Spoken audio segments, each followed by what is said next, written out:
Hi, I'm back. So these are the cookies. They're going to go in there for 10 minutes. Big ass cookies. Are you being sarcastic? No.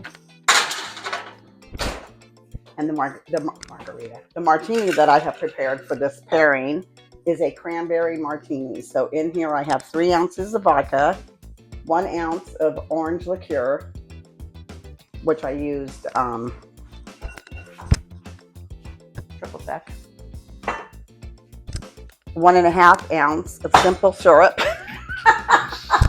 Today is just not my day. And 3 ounces of cranberry juice. I'm not touching anything else. Let's see how this looks for the pairing. You're not shaking it? It's not as red. I did shake it. I didn't want to shake it on camera. It's not as red as I thought it was. Dan, come and taste this martini. Danny boy. Come and taste this one.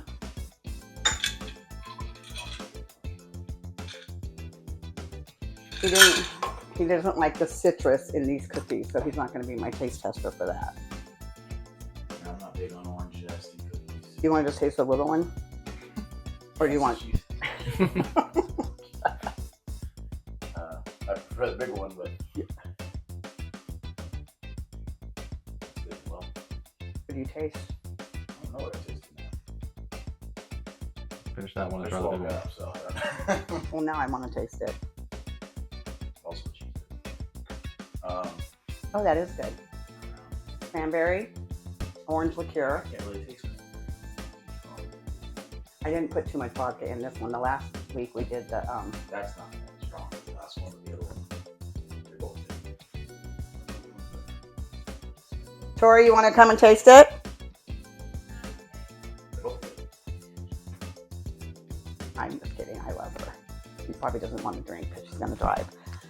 Okay, so this is my pairing. I didn't have anything fun to garnish it with, which you can do yourself, I guess. What does it say on here? Crushed cranberries. So dried cranberries, you would have to crush them and probably use an orange to make it wet on the rim. As soon as we come back, the cookies will be out and my little segment will be done because today's been a rough day. Don't forget to like, comment, share, and subscribe.